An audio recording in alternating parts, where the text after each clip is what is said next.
It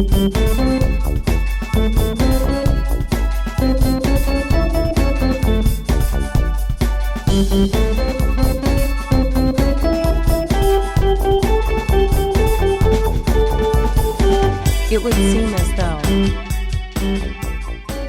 Hi.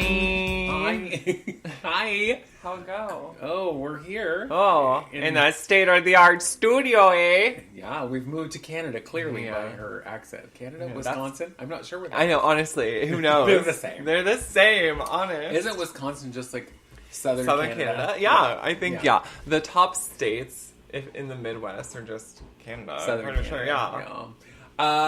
Hello, I am... I don't know who I am. Welcome to another week of It Would Seem As Though, the podcast where we talk about anything, everything, and nothing. Mostly nothing. I'm Vesta. I'm Annika. And we are here. Horny We've life. lived through what we lovingly refer to as Eating Day. Because, we're certainly not celebrating the massacre of indigenous people that happened for what they call Thanksgiving. But do you know what indigenous people celebrate? It's, who remembers? Oh, it's their National Day of Mourning. Oh. Yeah, so they still eat and gather and, Listen, as long as eating is involved, I'm there. And gathering with people I like. Other than that, I'm not gathering. Right now. Do you know what I mean? Do you remember when the pandemic happened and... Wait, there was a pandemic? Yeah. Whoever, and everyone was saying, oh, you can't gather in more than, 2.5 people or whatever. I was like, how am I going to ever do anything ever again? And now I'm like, there's more than one person in my house other than me. That's too many. It's too many. It's too many people. Too much, Bob. Yeah, honestly, Yeah. I don't want to go and do things. Like, we went bowling with the kids on Black Friday. Because I wasn't going to go shopping. But we went bowling. No. And there was quite a few people there. And I was just like... And Gavin even said as we were leaving, he's like, I didn't realize how uncomfortable it can be when there's so many people in a bowling alley. And I said, yeah, because everyone's watching you at all times. And watching your children Or bowl. is literally no one watching Probably you? nobody's watching you, but, I'm watching everyone else. So I'm assuming they're all watching me, too. Oh, And sure. you're just really close to everyone. Yeah. You don't have to get up in front of a That's group the part of people. I don't like. Yeah. But also, other than I suck at bowling, but I don't like the part where literally the strangers at the alley next to you or the lane next to you, whatever you call it, are 2 feet from you. yeah, honestly, That's too close. if that. We were back to back with people, and I said, "This is too close for too me." much. And then you have to get up in front of all these people. I just don't. Yeah, but watching your kids bowl is really cute. Parker kept switching whether he was right-handed or left-handed at bowling, and he bowled with his right hand the first time on accident, and said, "Oh, I'm not right-handed." And I said, "No, you're not." Accurate. Whoopsies. I know, it was really cute. It was fun. But of course we took your advice and we had bumpers up and I loved it. And now your score goes up exponentially because you I know. can't hit a gutter ball. Right. Gavin's really good at bowling though. He was in a bowling league. He has his own bowling ball, his own bowling shoes. Oh, He wow. a fancy. Get him. I know. And I've bowled before. So that's where we were. I was on so here's the story, Morning Glory. In my early 20s, Yep. I was on a bowling league. Okay. And it was the gay bowling league. Okay. Or queer bowling. Now it was just because it was everybody, But back then everybody was just gay. Gay. Everyone was gay. Anyway, it was the queer bowling league. And I was probably the worst bowler in the entire league. Love that. Yeah, I actually got a trophy. Do they put you on the best team though? That way Well, not the first season. Okay. But they gave me a trophy for being the worst bowler. That's I had the cute. lowest score for the entire love season. that. I love Yeah. that. I don't know where that trophy is. You kept it all these I years. kept it, but I don't know where it is. That is so 'Cause cute. It was hilarious. It was like Yeah. a trophy, and on the top was I think it was like a bowling pin and something else, but it said, worst bowler. And it was like, oh, my first title, worst bowler. I love that. And, but the next season, everyone's all like, we want you on our team so we get a handicap. And I go, I'm handicapped? And they're like, What'd you say about me? No. Yeah. Because you're such a shit bowler. Yeah. That we actually get, we benefit from you being terrible. Oh my god, I love and I was that. like, I don't know how that works. So you're but like, okay. I'm being chosen first? I'm being picked first for the first time ever in a sport. Girl, I love that. Listen, because Yeah, I do. I was that kid. Yeah. Who was like, the team, they would get to the last person was always me, and then they'd fight over who had to take it. Yeah, they're like, no, Like, I'll no. pay you. We don't want her. You take her. You I'm can like, have all my chocolate I milk. get that I suck at this, but could you at least be a little kinder? But they're kids, so no. Shh, be quieter about it. You know what? And if neither team wants to be, I'll just go sit over there on the bench. Or, I'll go I don't read. care. Oh, yeah, right. I'll read you. Before. Yeah, a house down boots, honey. Yeah. I will sit and critique everyone. Yeah. Because I do love that. I do, too. That's my favorite part of living, in general, is critiquing the people. You know, what's funny for me is once I had children, I had to really think about it. Because literally, I'm driving down the street and I'll be like, ooh, did she have a mirror?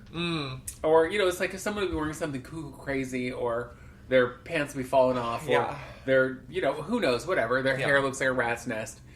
I would never say anything to anybody because that's mean and rude. And I only say it in my car, windows rolled up. Yeah. So it hurts nobody but my blackened heart. Yeah. Or talking shit to people. Makes it 2 sizes too big. Once I had children, it was like, oh, yeah, you can't do that. Yeah. Because they'll pick that up. And I did not want that. No, but for everything. I have been many memories sitting at this table or wherever we are, and someone will be like, oh, we're talking about so-and-so, they're gay. And one of us will go, ew, gay people. Right. And Grace would be all, like, shook that we said, ew, gay people. And clearly we're joking, but Grace is like, no, I heard you say, ew, gay people. Yeah. You're a bigot. And I'm like, right. Okay. Well, one day, that is, and I probably have told this story on here before, but one day, Grace said something about black people not being equal to white people or something, because we would be in here talking about the horrific shit that happens, and we would say like, well, but obviously, black people don't have the same rights. Why should they be treated the same? Being sarcastic and sardonic and whatever.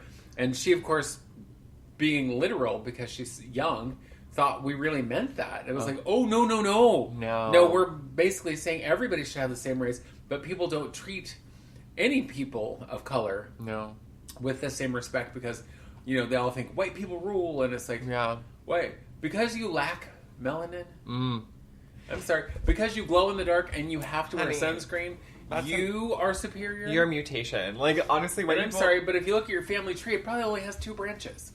Because, you're all in the right and the left, shit, yeah. Yeah. I get it. I get that. It's very tiring. I'm very exhausted speaking about that topic for a couple reasons. Racism. Speaking of racism. Sure. Hey, speaking of racism. Sounds like you're going to start a really terrible joke. It's better to be sexy and racy than sexist and racist. Do you know what I mean? Anyway, Wow. I told you yesterday I'm in my last 3 assignments and then I'm all done with school. So school's almost over. Yay! Girl, I'm so excited. So most things are done. I told Gavin last night I have 3 assignments due and I have 1.5 of them done. Yeah, they're not due for a couple days. It's fine.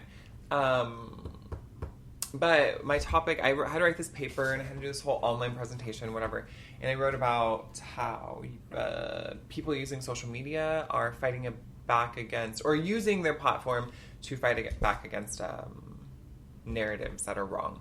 And what I used specifically was Indigenous women and the murdered and missing Indigenous women movement. Yes.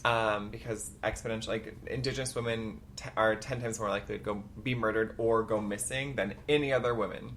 Right. Any other race. That's what I meant to say. But anyway, so I wrote about that. It's a very long paper. It's fine.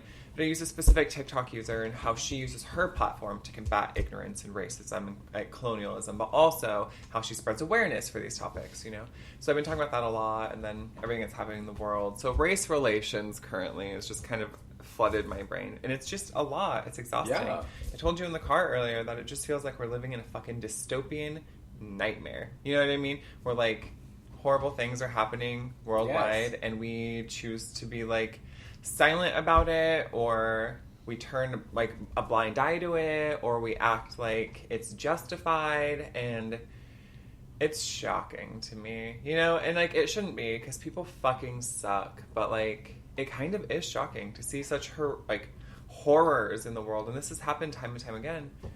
But girl, to see it, it's just trying. It's very, very exhausting. But like I told you, the young people. Well, and now people are being silenced because, for example, I mean, I'm sure everybody's heard by now, or maybe they don't, that Susan Sarandon was dropped by her.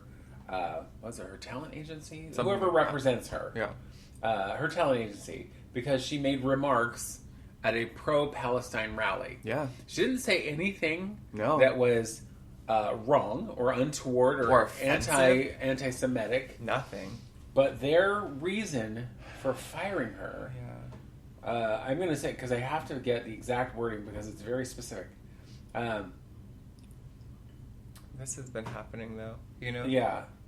But they fired her and said that they would not stand for any anything, any like anti-speech. But it was also, because I can't find the exact quote here, because that's how organized I am, was that anything that compared this to the Holocaust or referred to Palestine as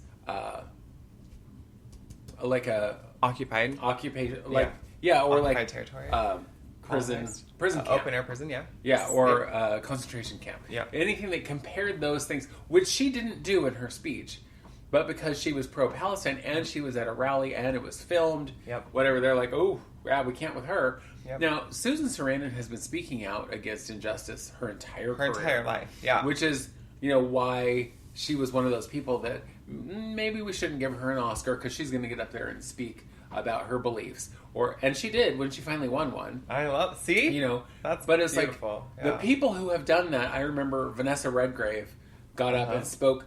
I want to say it was probably about the same thing, 40 years ago or however many years ago it was. Yeah, but it's because this has been going on for 80 fucking years, about almost 80 years. And one of my clients, as you know, because I gave you one, gave me this map that shows how in 1948, Palestinians were all over Israel, and it was at that point it was Palestine, right? But they were all over, and then as things have changed, the areas have become smaller and smaller and smaller, and now it's just two little tiny bits, but that are still being occupied. Like in the West Bank specifically was a whole piece, and now it's shrunk and shrunk because there's more and more Israeli settlers that are moving there, and there are three types of control in the West Bank, and Palestinians who live in the West Bank only have there's very little control they have. Most of it's the IDF or the Israeli government. Yeah, it's a lot, but that silencing has happened. It's so crazy to me that we're equating talking about a genocide with hate speech. You can't say I'm against this genocide without being for. Okay, so you can't say I'm free Palestine. I want Palestinians to be free. I want them to not be obliterated off the face of the earth. And that, to some people, unequivocally means that you want the death of all Israelis and Jewish people. Right. And those aren't equivalent. Those are two separate statements. And the fact that you want to use hyperbole and you want to use false equivalencies is going to damage the relationship of Jewish people and Israel on the world stage, and it already has. And I mentioned this to you, that the generation younger than me, millennials and down, we have changed the narrative of Palestine over the course since October 7th. Do you know what I mean? Yeah. Palestine-Israel conflict has been happening for, again, almost 80 years. Yes. Right? Yeah. And it has been the people who have ever been pro-Palestine or even just pro freedom have been silenced time and time again. It happens all the time, right? Now we have social media that gives you on the ground live what's fucking happening, right? Yes. There is you can't water that down. You can't, dress that up to look like anything else other than war and genocide. And and genocide is, by the way, one of the terms that they had a big issue with. Anybody referring to this as genocide is anti-Semitic. So tell me what's going to happen. How are all of you going to feel when all Palestinians are dead? Is it going to be a time for celebration for you?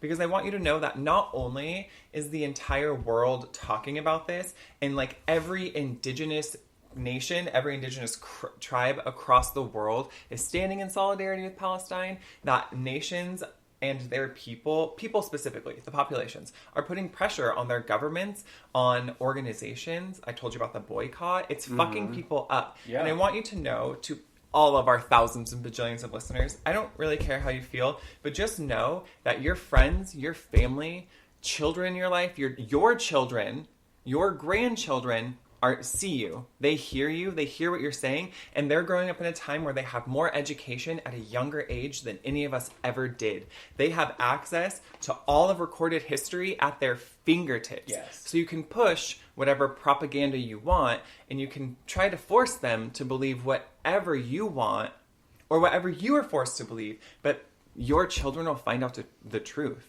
And if you look at polls or surveys done by like academic research centers, like the Pew Research Center, it shows that like politicians and an older generation of people believe in pro-Israel outright, full stop, no matter what, no matter what they're doing. I'm going to tell you too, it's fucking up American politics, and we're pulling back that Iron Curtain because all of the billions of dollars that we have sent Israel for them to have a thriving nation that can commit genocide, and everyone in their nation have like free healthcare, right? And anyone can move there if you're Jewish, right? Like, the fact that that can happen, it just proves that Americans who have been demanding healthcare and education and housing and food security and all of it, could have gotten it. We all could have had that. But instead, we decided to fund a genocide. And I don't care what you say. I don't care what anyone says or how you feel. Call me. I've been called worse by better. I don't care. It's a genocide. And if you look at the difference between Palestinian life in Palestine versus Israeli life in Palestine, it is viciously different. And if I say free Palestine and your only fucking thing to say to me is like, well, do you condemn Hamas? Or what about October 7th? What about October 8th? October 9th? October 10th? Every day fucking since then. Right. What about that? Since the Hamas attack on October 7th that killed at least 1,200 Israelis and led to hundreds being taken hostage, more than 14,000 people have been killed in the Israeli assault on Gaza, including 5,600 children. Well, so that's okay? That's okay. Yep, so, that's fine. Did those children attack you? If those children came out and tried to kill you, I guess that would be fair that you know, fight back to them. But I don't think 5,600 children came to try and kill you. No. And you know what? I want to say something that... And I don't care where you're from. I don't care what nation it is. I don't care who you believe. Whatever. The murdering of innocent children is just that, murder. Well, and you know what? And I know that we use that, like, it's the children. Like, you're murdering children. And that's, like, the buzz that gets people to be like, oh, my God, we shouldn't. But you're just murdering innocent fucking people. You know what I mean? You're destroying lives. And you know what? Is Hamas a problem? Of course it is. Sure. Because it is a terrorist group. Sure. But however, that's not all Palestinian people. But let's talk about it. Who do you think radicalizes Palestinians more? Do you think it's Hamas? Or do you think it's Israel? Because hands down, it's Israel. There's a little boy, let's call him Rami. He grows up, he was born in Gaza his whole life. His family knew oppression, had to live in only Gaza and couldn't leave. His grandparents knew that. He grows up only knowing that. He grows up sometimes without food, without power, without medical supplies. Every so often they're getting bombed. Hostages are taken. People are being slaughtered and the world turns their back. He grows up seeing all of that and hearing the narratives of his family and his ancestors and how the Nakba happened, which was like 750,000 Palestinians were expelled from what was Palestine. He knows all this. He knows his history. So do you think that's Hamas? Do you think that's been Hamas this whole time radicalizing him? No, it's oppression and hatred and all of the things. And so because Israel has their boot on his neck, who do you think he thinks is the bad guy? It's not Hamas, right? And Hamas, yes, is a terrorist group, but again, if Israel would stop bombing and blockading Palestine, then Hamas wouldn't have as much control. Do you see what I'm saying? And it's the same with America. The United States is 100% at fault for radicalizing Americans.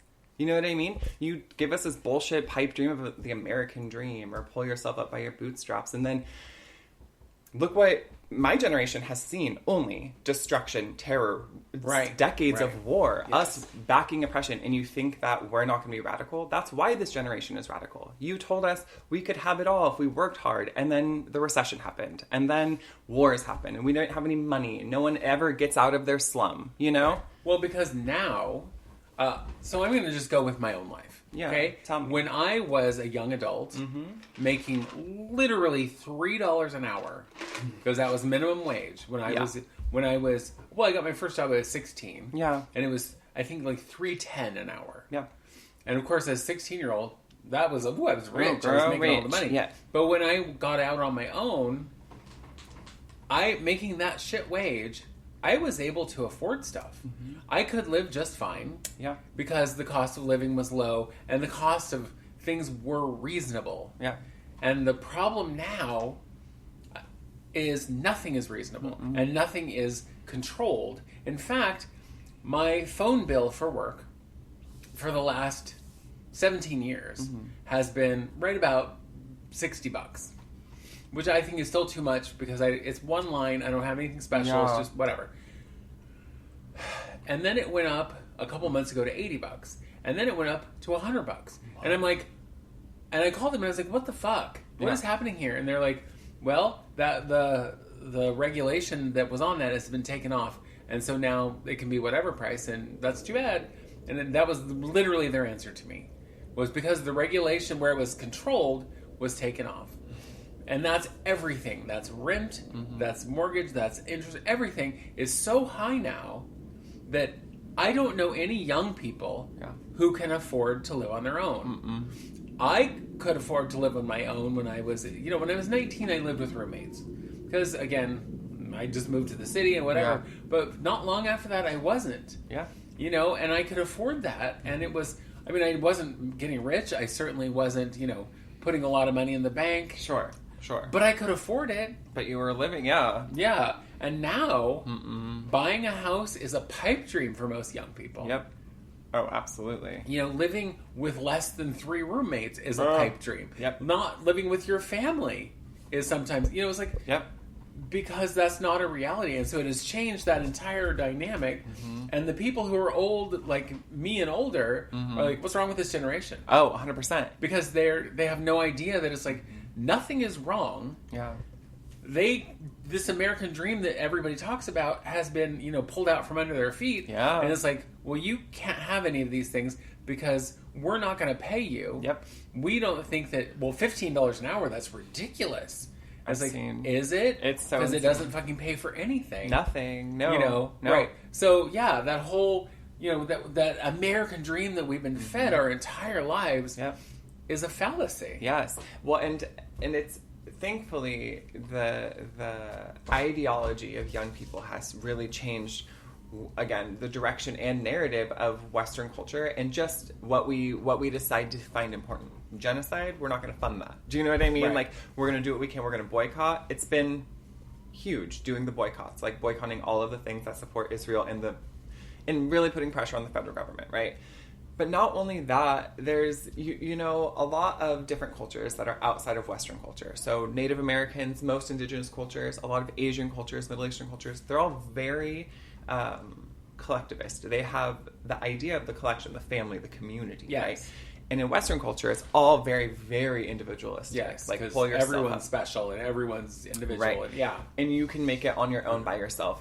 But doesn't it really go to the if everyone's special, no one's special? No one's special. Exactly. Thank you, Dash from The Incredibles. Right. He's not wrong. He's not wrong. But what's interesting is that like me and my generation and younger, we have more of like a collective consciousness. You know what I mean? We think more collectively as humanity. We see what's happening, even in the Congo, what's happening with their civil war, and which is still technically genocide, and what's happening in Palestine, and what's happening for the people in Iceland. Like we care about issues. You know what I mean? That's why to me, every moment since Donald Trump got elected was like a historic moment. That the Black Lives Matter protest internationally, you know what I mean, which were like historic moments where everyone was protesting the same fucking thing. That was hugely because of social media, which is who's using that. Well, and that's another thing that older people see younger people. They're like, well, they're just on their phones. They're just on the ticking talk or the Facebook or the whatever. Yeah. And it's like, yes. Mm-hmm. And that's how they all know really what's happening. Yeah. Yes, there's goofy, nonsensical shit on there for entertainment, but if there wasn't, it would all be so heavy that I don't know how anybody could even get through. No. There's a lot higher levels of depression now because of the fact that everyone sees what's really happening. Yeah. And the fact that also old people, and I'm going to go with people my generation, and even the next generation down, because I am the very, very tail end of the baby boomers. Okay. Even though What's the next one? I always forget what it's called. Baby boomer, and then Who knows? whatever. I don't know if I Who know. cares? Anyhow, these are the people who are like, talking about how kids don't do anything and kids just don't want to work and blah blah blah. And it's like they don't want to work in a place where they're not appreciated, in a place where they're not paid, in a place where they're treated poorly. It's like that whole thing that's been for forever of, well, the customer's always right, so we're gonna stand up for them and not our employees. Nope. And people are now not standing for it, and people are not. They're like, I don't have to work for you. I'm about it. If you're going to treat me like garbage, if you're not going to pay me, if you're not going to treat me well, I'm not going to work for you. Nope. And I feel like a lot of people, again, younger generations, feel like, well, I'm not already going to be able to buy a house or have children or do anything super exciting, so I'm just going to work to what I need to work and pay what I need to pay, and party. You know what I mean? Or I'm going to learn, I'm going to travel, I'm going to do whatever. But, like, they're not focused on staying at a company for 40 fucking years and being exploited and making shit money to eventually buy a house that you never actually own.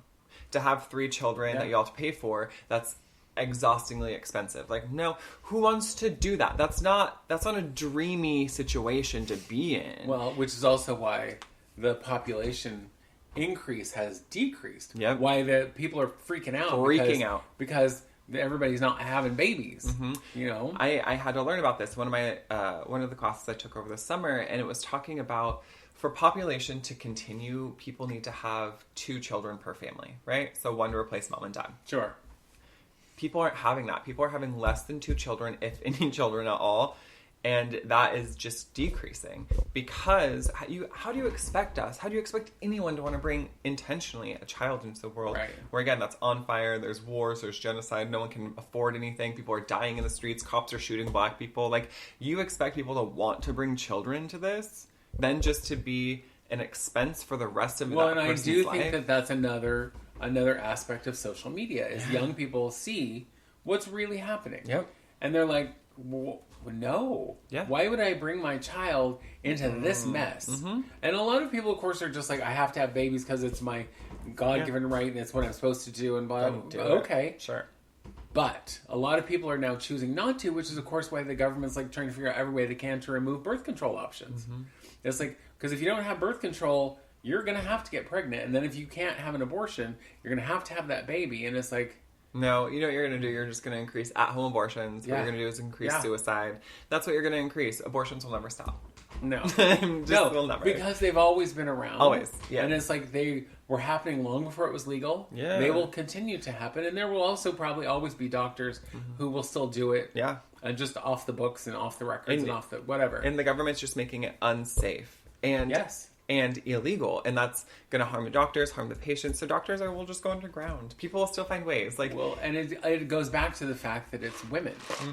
If it were men who had to have the babies, first babies wouldn't happen. No, a baby? But the fact that old white men who run everything are like, we've got to make these women have babies so that we have people to replace the workforce, and it's like, people are like, no. And then they're having those babies anyway, and guess what? Those babies, they don't want to work in that workforce. No. Well, you know what I'll do an OnlyFans. Well, and that's the other thing. Because now there are options. I mean, because being an influencer is a job now. What a dream. Being, having an OnlyFans account and being paid to do whatever it is you do is a job now. I've heard people say, but what's your real job? I'm sorry, but people like, influencer, the only person, the first person that popped into my mind was James Charles, and he's a horrible example. But like, Nikki Tutorials. First of all, beautiful trans woman who is making all the money on the interwebs by being a makeup artist. But all she does is do, like, get ready with me. She paints her face. That's what she does. But she'll now do a thing where it's like, I saw Annika do a video where she tried this lipstick and said how great it was, and now I'm going to try it and whatever. And it's product placement, of course, and whatever, sponsorship and all that stuff. But that is a job, and people hate that. It's like, wait a minute, you've created your own job that doesn't require some CEO, some old white man, somebody, and that's why TikTok is always, they're like, oh, we're going to ban TikTok, we're going to do this. Well, it's like, go ahead. Try. Well, You like, and go for it. Something else will come up in its place. Yeah. And that's funny. Social media, influencers, sex workers on OnlyFans, whatever the case may be, if they're an influencer and they're getting brand deals, these people are making $500,000 plus. Yeah. Plus all the free shit they're getting. Like, Yeah. these people are making more than a lot of, like, blue-collar people will ever make. Do you know what I mean? Like, absolutely. And I think that's part of what upsets people. Is like, you didn't go to college to do this. Mm-mm. You didn't, pull yourself up by your bootstraps. You didn't struggle. You didn't whatever. And you're making all this money, and you make more money than me, and I've been working all... it's like, why are you mad? And I would argue they absolutely did pull themselves up by the bootstraps. They put their whole life, or whatever they're choosing to put, for the world to criticize. Absolutely. You know what I mean? And, like, they know it, and that's fine, but, like... That's definitely work. Some people are showing their entire bodies. Do you know what I mean? Like, that's a sacrifice. Well, and that's the other thing, is the struggle with sex workers for always has been, I'm using my body to make money for me so I can live. Yeah. And then, again, the old white men are like, no. No, you can't. You can't, because that's wrong, and it's a sin, and it's this and that, and it's the other thing. Why on earth are you trying to litigate morality? Because it's like, what they do with their body is none of your fucking business. Well, and that's the problem. Trying to make laws that are based in a moral. Does that make sense? Like, people should be moral, people have ethics, whatever, and there should be ethics in all things we do. But to be like, well, this should be against law because it's immoral. Well, it's immoral to you. Right. And we're going with sex work to the extreme with where, like, penetration, fornication. Like, she's deciding to have sex with that man. That's not immoral. That's the decision that she made to do or he made to do to make money. Why is that immoral to you? And if it's immoral to you, so be it. But it's not immoral to them. But why is that any different than the person who goes to a bar and fucks someone that they just met? They just don't get paid for it. But it's the same thing. Yeah. You don't know them. Yeah. You may never see them again. You may never want to see them again. And you're having sex with them on the first thing. And I don't care. I've done it a million times. Girl. But why is that okay? Yeah. Because that is socially sanctioned. It's like, you can go to a bar, you can meet someone, that's okay. Well, and the element of danger is exactly the same. Absolutely. If you are a sex worker and you go and meet someone, have sex with them for money, whatever, and then if you're a drunk person at a bar and meet another drunk person, or maybe not drunk person, that danger is still there because it's someone you don't know. Yeah, because also women get roofied at bars. Yeah. I say, for my perspective, if you are in control, if you're saying, okay, this is how I'm putting myself out there. Yeah. This is who I will see. This is who I won't see that one or whatever. This is what I'm willing to do. You have way more control than if you went home with some stranger in the bar. Yeah. Because you're going into it with like a plan, as opposed to, I've had several drinks, and now, it's like it's very different. Do I think either one is immoral? No. Is it my business? That's it. No.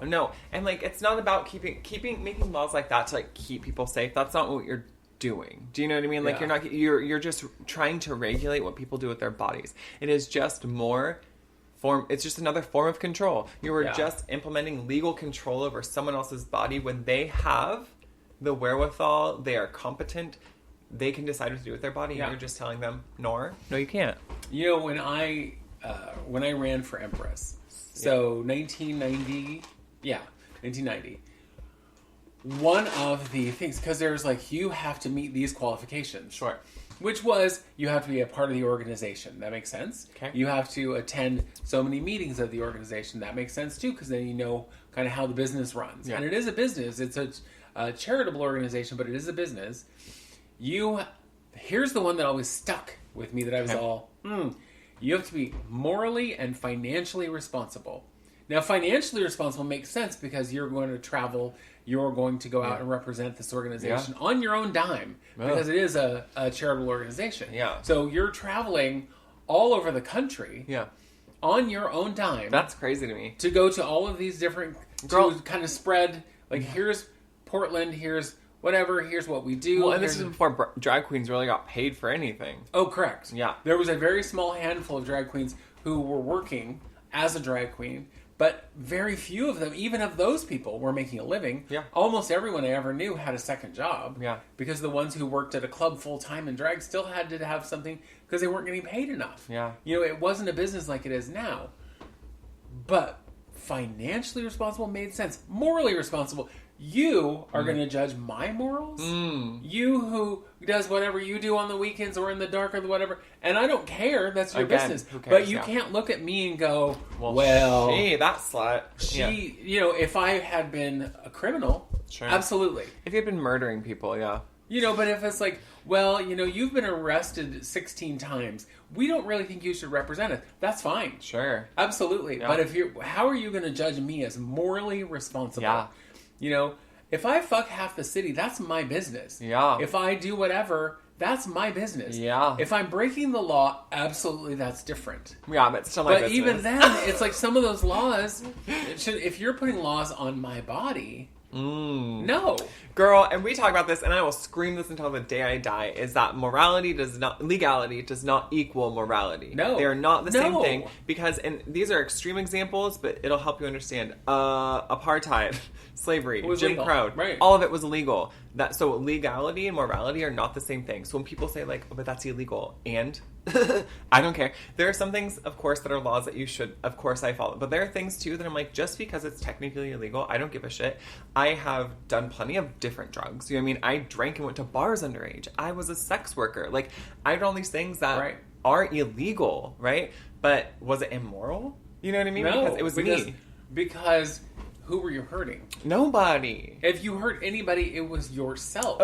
And so, mind your business. You know what? And I wish that I could go back and tell all these men that I slept with them as a form of self-harm, but I can't go back and do that. You know what I mean? Right. So honestly, but yeah, I've done a lot of things that are technically illegal, but they're not immoral, and that is like the bigger beef with me. Speeding in your car. It's illegal. Sure. It's not immoral. No. It's kind of a stupid choice if depending on where you are. Yep. I mean, you're out on an open road, whatever. Yeah. But it all is, Yep. you can't, legalize or whatever morality. No, it's because weird. It's going to be different and it's different with each culture. Yeah. It's different from home to home. Yes. It's different from generation to generation. Yep. Because what I might have thought was immoral, or someone my generation, your generation is probably going to go, what? Like, and I think... Because I used to be like, oh, you smoke pot? That's until I was really around people who were like, and you were a big part of that. It was just like, yeah, it's just a thing. Yeah, it's not doesn't make me less of a person. It doesn't make me less intelligent. It doesn't make me less productive. Yeah. It just is what it is.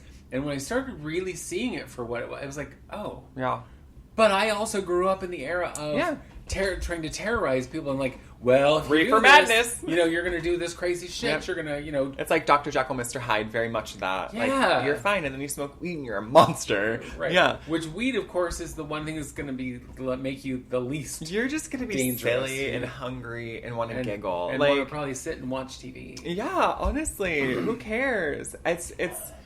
That's one of the things I think about, again, with like the younger generation, is that they're really, really realizing that there's a lot of things we can't politicize. And when you start mixing politics and regulating people's choices and bodies and freedoms through morality, or mixing policy with religion, like when you're mixing things that focus on and help translate your values and your morality, like religion or like your own personal ethics, like that's fine, but when you try to legislate that, it gets real sticky, and that's how you become a theocracy. Right. That's how you say, well, this is our religion of the country, and like that's a dangerous, dangerous idea. Yeah. And so I don't even want to talk about it, but it's like another reason that I don't believe anybody deserves a theocratic ethnic state. Nobody deserves a nation that is solely one religion and that expels everyone else. Like, that's weird. I think if you want to do that, go find yourself some little island that is unoccupied and go, hey, we're going to move our whole group here. Nobody else can come in. You know, it makes me think of that island, and I don't remember where it is, where you're not allowed to go there because to India. It's been untouched by, the outside world. They don't speak your language. They don't, and if you go to them, they will kill you. And they don't, and they have And no... they don't have to face your laws because they're their own place, and it is illegal to go there. And they're protected by India. But what's interesting, too, is they have no concept of a lot of shit we have concept for. You know what I mean? Like, when they see a plane in the sky, they don't think it's a vehicle. They don't understand that concept because they live on an island that's untouched by time, essentially, you know? And so... But I was just reading about this the other day because I remember when that fucking missionary went there and he got murdered because he decided illegally to go to an island he shouldn't have gone to. Because God told him. Because God told him to. And then everyone was like, we forgive those natives who killed him. But I'm sorry, I have nothing. You know what I do? I applaud those natives because it was like, he had no business. No business. And he... by just going to their island was endangering them.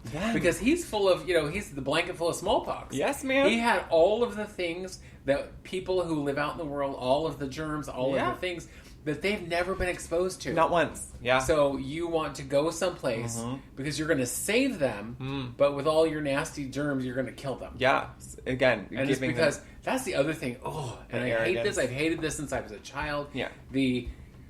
If you do not adopt my religion, you're going to hell. Yeah.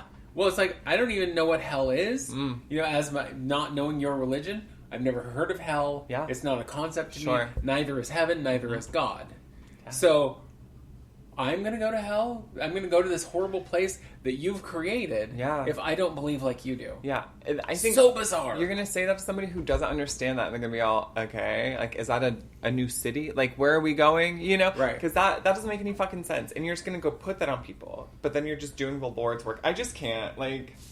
Yeah, that's why I know we've talked about that a million times too. If you're going to be a missionary, be the kind of missionary who just goes and helps people. Don't try to make them Christian. Well, and they're also intertwined anymore. Do you know what I mean? Like, if you're going to go build a house, go build a fucking house, and don't you dare mention God to them one time. Do you know what I mean? Like, if you want to help people, then go help people, but don't help people by telling them what they need. You know what I mean? Listen to what they need, and then do that. Don't tell them what they need to help them. That's weird as fuck. Right? Well, yes. That's like doctors back before they knew science, and they were like, you got ghost in your veins. You better do cocaine about it. Or what the fuck ever. You have no idea what you're talking about. We're going to bloodlet you. Yeah, bloodletting.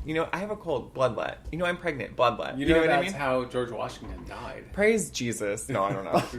I didn't know. Yeah. I just knew because he got sick. Teeth. Yeah. And because he was wealthy, he had several doctors. Oh... Because he was out in the cold. He was out in the cold several days in a row. Stupid. Being dumb. Yeah. And he'd come home after hours out in the ice storm. And he got sick. Shocking. Well, because he was a rich white man. Yeah. He and Martha could afford several doctors. Sure. And so each one came and were like, oh, well, we're going to have to do some bloodletting. Let's get that sickness out of your blood. As if that worked. Well, when they all did, it was like, he died. Yeah, that's too much bloodletting. Too much. None's coming out. Well, you killed him, that's why. He's got none left. Dry. Dry. Let him dry. I heard something the other day. This has literally nothing to do with anything other than George Washington. Sure. But it was like when time converges, when things you don't realize happen at the same time or whatever. But like this one is George Washington passed away in like 1790 or something, and the first dinosaur bone was like discovered in 1824. So George Washington never knew that dinosaurs existed. Yeah, isn't that crazy? That's wild, mind fucking boggling to me. But the fact that there are people now who don't believe dinosaurs are real. Look, or that they believe that they were on the Ark. All of them, the T-Rex and the lamb, it doesn't make any sense. And the T-Rex didn't eat the lamb. Yeah. Because God spoke to him and said, listen, while you're on the boat, just calm it down. Well, and here's the thing. We will get you some T-Rex chow. Yeah. Big bowls of it. It'll be fine. In this land of water. Don't eat Noah. Well, and here's the thing. Now, his lesser children, you can probably eat those. Allegedly that God gave Noah, measurements. It needs to be so many cubits by so many cubits, whatever, however big a cubit is. That still isn't big enough to fit the dinosaurs and two of every animal. No. Do you know what I mean? Right. Well, and if you think about the size of, a modern-day cruise ship. Yeah. That's still not big enough. Nor.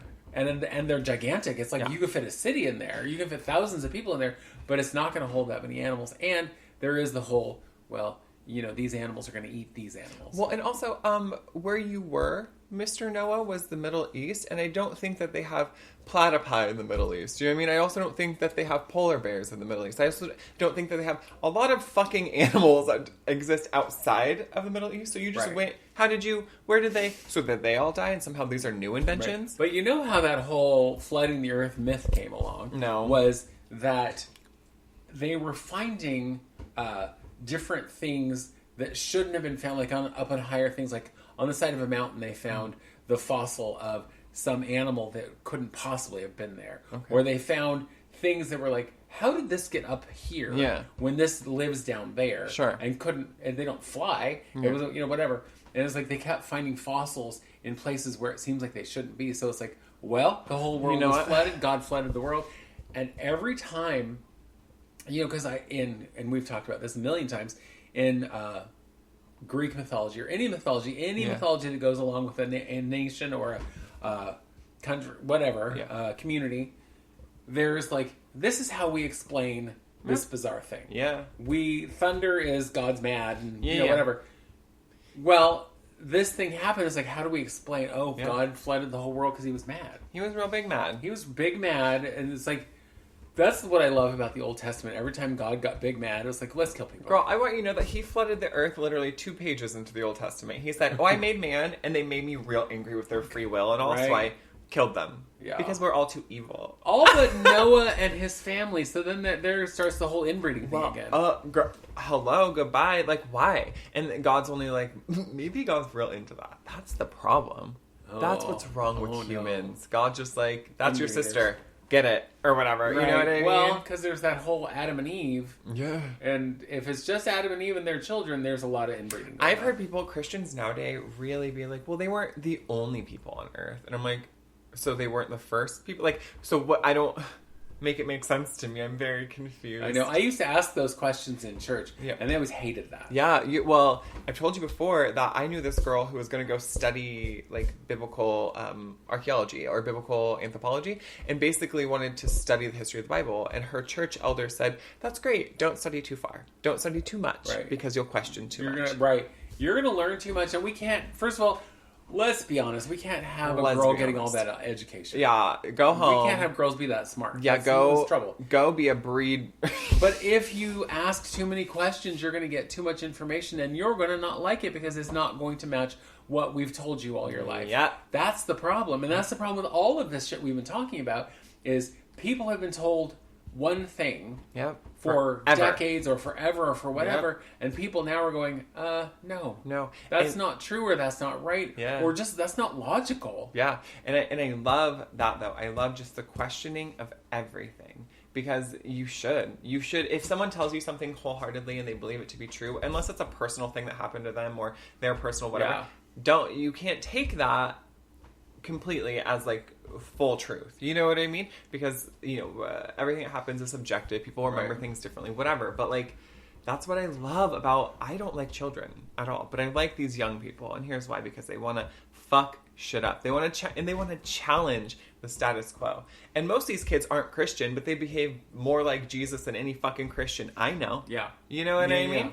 Yeah, so, absolutely. This was and even the fact that you don't like children, that is not something that even 10 years ago, if you said that, people would be like, yep, what's wrong with you? That's another thing. When you say, oh, you're going to have kids, and they say no, don't make them feel bad for not wanting to have children. People know themselves better than you know them, and so if they don't want to have children, maybe they have several reasons. Maybe they can't. Maybe they're just saying that. Like, it's none of your fucking business. You know what I mean? And don't pressure people to do something with their bodies that they want to do. But I don't even think the question of why should be followed with it. Because it's not your business. Oh, 100%. If they choose to tell you, I don't want to have children and here's why. Yeah. Then cool. But it's not yours to ask, well, why don't you want children? Mm-hmm. Why don't you want to do this thing that you're expected to do? And especially, all women are supposed to want children. All women are supposed to want to be mothers. Why? Yeah. Why? It's perpetuate a human race. Yeah, but that's just it. And that's the brainwashing of our entire lives. Yeah. Is if you don't want this, there's something wrong with you. Yeah, which is weird. Which is weird. It's like, why? Not everybody should have children. There are people... I have a friend who... nobody in their family had children, like none of their siblings. Yeah, okay. Because they were raised in such dysfunction that they were like, we're not passing any of this on, and we're not sure that we've had enough therapy, whatever, to stop it. Yeah. So we're going to stop it by just not having children. Then we can't pass this shit on to anybody. Yep. So we're going to stop that particular line of nonsense and insanity. You know what? And I read something, and it makes me think of kind of what we're talking about, that says, like, generational trauma will run through the family until somebody is born that is strong enough to feel it.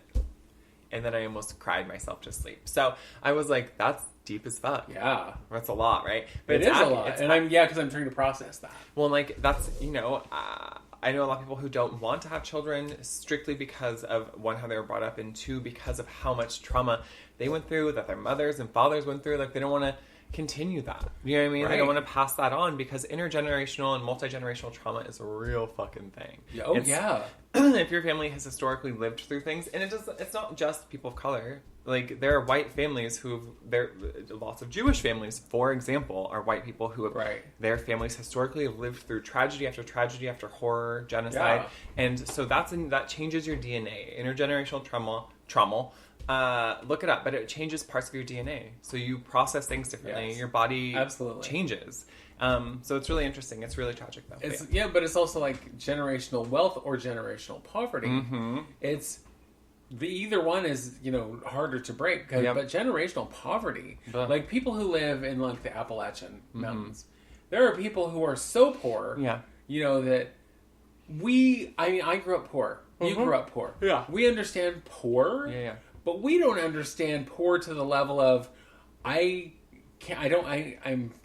have food. I don't have a roof over my head. I don't have, I'm living in a shell of a house that doesn't have anything, doesn't have running water, because we're so poor. Yeah.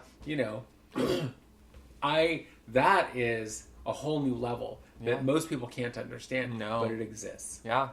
I know. Weird. And then there are the people who get away from it, like somehow figure out a way to get away from that. Yeah. Whether that be they just happen to be smart enough that they get scholarships to go to college or whatever it is, and tend to move away from that and have then changed the entire cycle. But their entire life is poverty. Yeah. And every bit of their life after that is touched by that. Oh, 100%. Well, and like...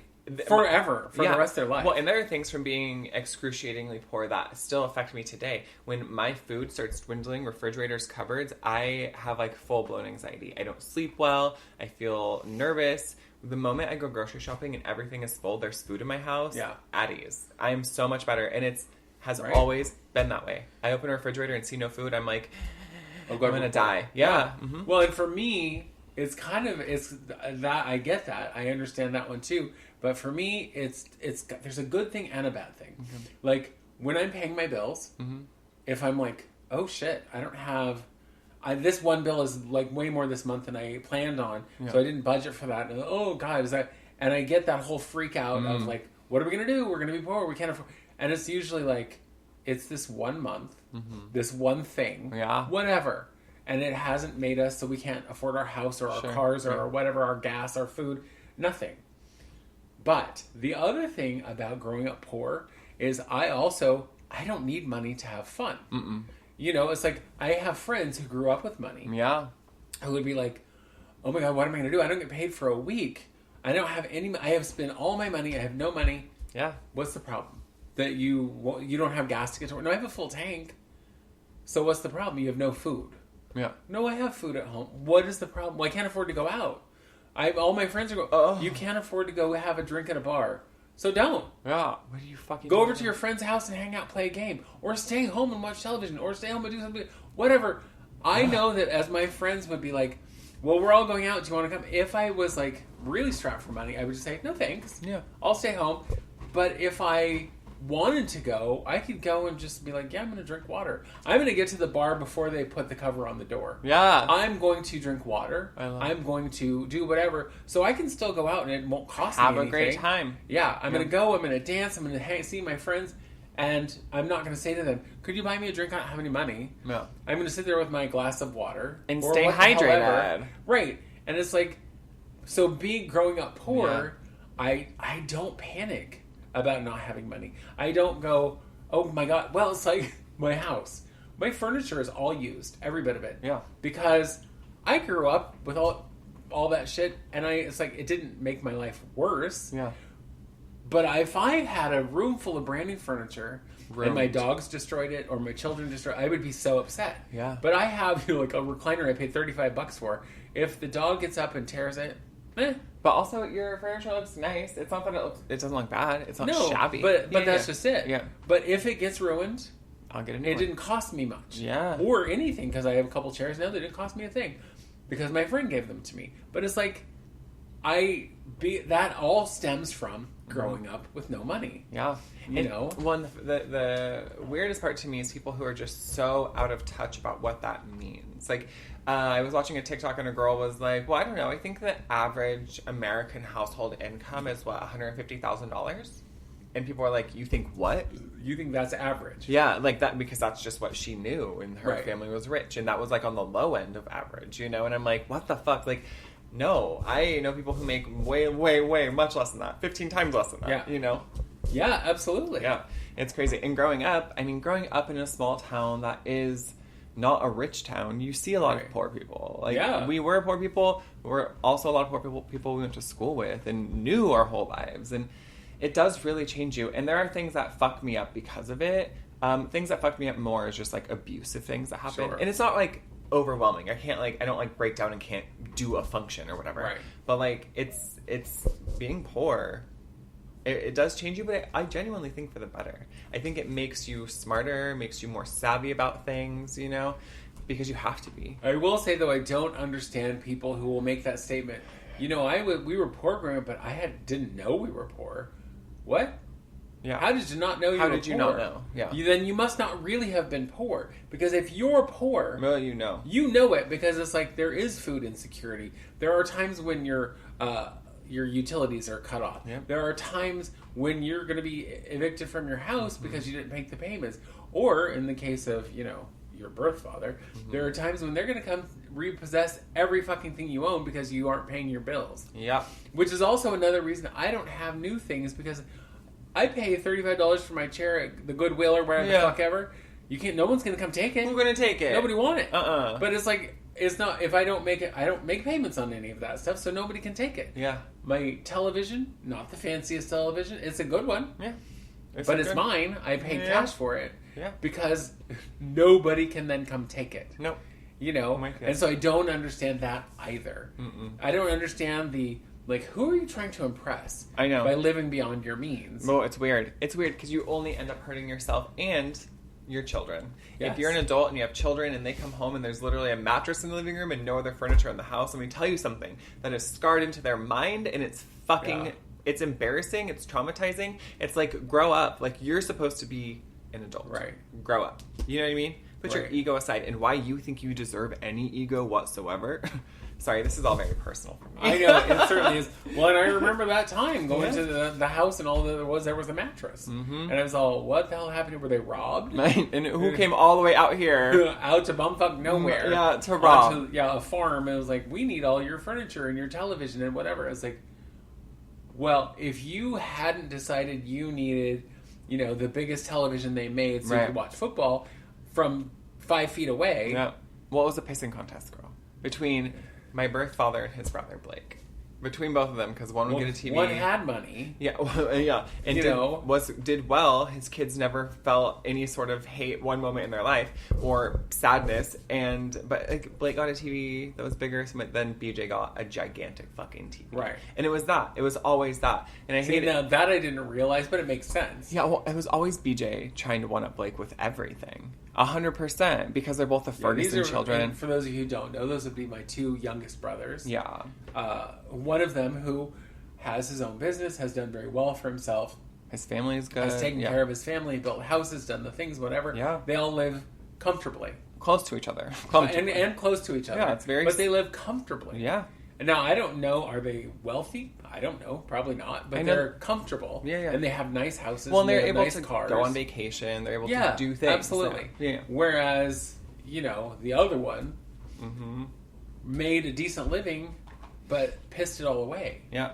He was always, everything was garnished all the time. He had like loans for everything. So furniture was taken, trucks were taken, like whatever.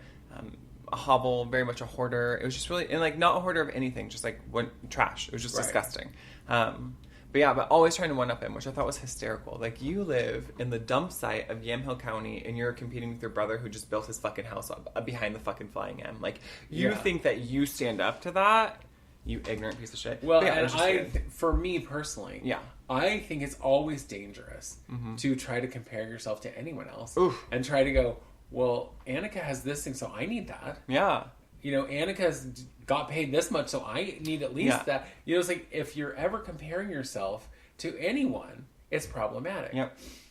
You know, it's like, I have siblings, like my sister Linda, who listens to our pod. Hey, Linda, we love you. I love you. Who, you know, makes good money because she's a nurse. Yeah. And her partner has a good job, you know, whatever. I don't know what their financials are. It's none of my business. Yeah. But I'm not going to go, well, oh God, Linda's living better than me because this or this or this. Okay, good. Because she's also obviously way more ambitious than I am. Yeah, girl. And she went to school and she did a thing and she's stuck with that and, But you know, also, whatever. But that's her business. That's her life. That's her financials. That's all. But I'm not going to sit here and go, well, she has something I don't have. No. But also just let's like give people their flowers for being successful and being good at what they do and loving their life and having, I don't know, just like give them their flowers and don't expect to be like, well, you know, she has a 2020 car, now I gotta go get a 2021. Like, dumb. Which makes the one phrase that I hate in life always pop up, which is, must be nice. Must be nice. Good for you. Well, it's like, if it is nice. Good for you. See, because if I say good for you, I mean it. It's oh, you have this new job. Awesome for you. Yeah. Or when people tell me, you know, I'm moving to this other place far, far from you where I won't be able to see you, but I have this great new job and blah, blah, blah. It's like, sad for me, awesome for you. Yeah. I'm going to miss you, but I'm so pleased for you. Yeah. You know, you won the lottery. Oh my God, that's amazing. Well, and I think, like, people always say, like, well, like, I'm happy for you, or I love that for you. It's always really sarcastic, but I think it's contextual. Because I say that shit, like, oh, well, good for you, like, very sarcastically, you know. But I've also said, like, good for them, or, you know, like, I'm not trying to be a bitch about it. Well, maybe. A little bit. Well, maybe. Maybe a lot of that. But you're only a bitch to the people you love. Oh, mostly. So, and it's like, we know where that comes from, and so that's certainly not being taken in any personal way. Right. You know. Right.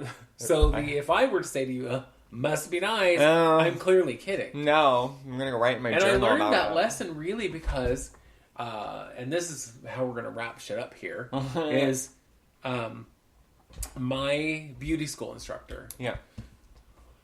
She was, I would guess, I'm a terrible judge of age. I would guess when I was in beauty school, she was probably in her 50s. Early hundreds? Yeah. She had a grown child. She'd been married to her husband forever. Her grown child was Gandalf the Grey, so she was old. So she was old. Yeah. But she had worked her entire life. Yeah. And scraped and saved and whatever. And drove this ratty-tatty old car for years. Yeah. Where you literally could see the pavement from, you know, there was little holes in the floor. Oh, it was that ratty-tatty. Yeah. And then one day, she comes to school in a brand new car, her first. She's in her 50s, and it's her first brand new car. Wow. And one of these little children who, their parents were paying their way through school, they didn't have any, was said to her, oh, must be nice. And she was like, heartbroken that somebody was like, I've worked my whole life for this. Yeah. Whereas I would just be mad. Yeah. Because it's like, bitch, you don't know nothing about my life. Yeah. I had to struggle. I had to work. I had to save. I had to put up with garbage for years. And I finally have something nice. And you have the audacity to say, oh, it must be nice. Yeah, it must be nice that your parents are paying your way through beauty school. Yeah, it must be nice that you grew up with money. It must be nice that you don't have to worry about shit because someone else is taking care of it. That must be nice. Yeah, I would have expelled him. Right. And I'm now flunking you out of beauty school. Sorry about it. Sorry, beauty school dropout. Get out! Right. Yeah. Yeah. So. This was not our topic. Absolutely not. But we'll do it next week. We will. And we're not even going to tell you about it. We have a topic ready, so... Topic? Oh, God. Anyway. Yeah. So, we sometimes just get passionate about what we're talking about, but... You can't fault us. You really. can't. You cannot. If you get yourself on social media, if you're not already there, look up what's really happening in the world and think about it. And I remember seeing this bumper sticker, and I remember seeing it in like the 80s and early 90s that said, if you're not mad, you're not paying attention. Ooh, yeah, exactly. Like, there's a lot to be mad about. I mean, I can't walk around feeling mad all the time because it's exhausting. It is. But if you say to me, well, what do you think about this? I'm going to tell you I'm pissed about that because this thing is happening to people that you know, to innocent people or whatever it is. And so... And if it's all too much, go look up aspects of it. Go look up the history of Palestine. Go look up the difference between Zionism and Judaism. Yeah. Go look up what's happening in the Congo. Go look up what's happening in Iceland. Like, go look something up. Yeah. Go do your duty as a human being. If they have to experience it and live through it, we can know about it. Yeah. You know what I mean? Absolutely. The least we can know. That's it. Yeah.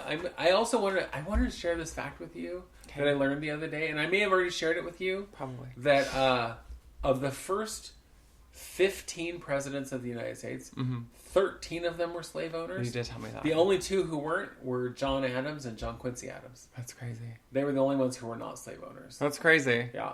It's awful and horrible. And so, you know, when you're worried about teaching white children about their history, they're stronger than you think. Oh, yeah. They're not going to go, oh, I'm so ashamed to be white. No, they're going to go, ooh, our ancestors were crap. Yeah, they're going to be like, I feel bad for the black children. You know what I mean? They're going to feel bad for the indigenous children, for the children and the people who suffered. Yeah. They're not going to feel bad for being white. No. Bitch. If they have any empathy whatsoever, they're going to go, oh my God, these people have had a really rough go of life. Yep. Not, I'm so embarrassed now that I'm white. Yeah. You should have been embarrassed the whole time. And even if you are, I'm sorry that the lives of other people is going to inconvenience you or make you sad, but tough fuck. Yeah, and also, you're going to be embarrassed for being white or sad for being white, whatever, momentarily. And then you'll grow from it. So shut up. Like, teach your we don't want that. Well, teach your children the goddamn truth. Quit being a weirdo. And you want to call, like, people who are leftists, like, liberals. Bitch, you can't even teach your child their true history without throwing a fit. Right. Go away. Right. Eat shit and live. Wow. Harsh. I know, right? Well, eat shit and die, you gotta get over it. But if you eat shit and live, I've never heard anybody say that. I like it. Okay, wait. It's because it's from the movie Sleepaway Camp. There's a bunch of boys playing baseball. They're all wearing crop tops and short shorts. And one of them goes to hit, and the guy's like, bring it in. He's not gonna hit it that far. And he's all, eat shit and die, Tommy. And he goes, eat shit and live, Chris. Eat shit and live. And I said, that is the funniest thing I've ever heard in my life. So... That's mean, right? Right. That's perfect. Right. And it's much meaner if you should live because then, you have the taste in your mouth, and B, you have to remember all Go to the doctor immediately. Anyway, bye. Yeah, so that's it for today. That's it for our little podcast in our brand new state-of-the-art studio. Brand new. It's brand new every week. It is. Well, we keep, because we are, white people, and I mean, we just, go, we need better. So then we just get a new one. Yeah, I add to the trash. We used We're it like, with oh my God, this has been used once? Hate that. I can't. I gotta quit, So, write to us at itwouldseemasthough@gmail.com. Tune in every week. Listen to all of it. Don't watch anything. Listen to all of our back episodes if you haven't heard them. We are very close to our 100th episode, and we really would like some suggestions of what you want us to talk about for our episode for 100, because that's pretty amazing. We're almost to our third season. That's crazy to me. We're just so having the time of my life. Yeah. So do all the things. Let us know what you think. Yeah. And be nice about it. Yeah, or don't. Or don't. I don't care. It's not going to hurt my feelings. And if you have things to say to me about all the inflammatory, radical things I've said, by all means, say them. I'm open to it. All right. I'm open to your hate. I just don't care about it. I don't really care either. Whatever. But send it to me. We'll fight. All right. Okay, bye. Bye. Bye. It would seem as though.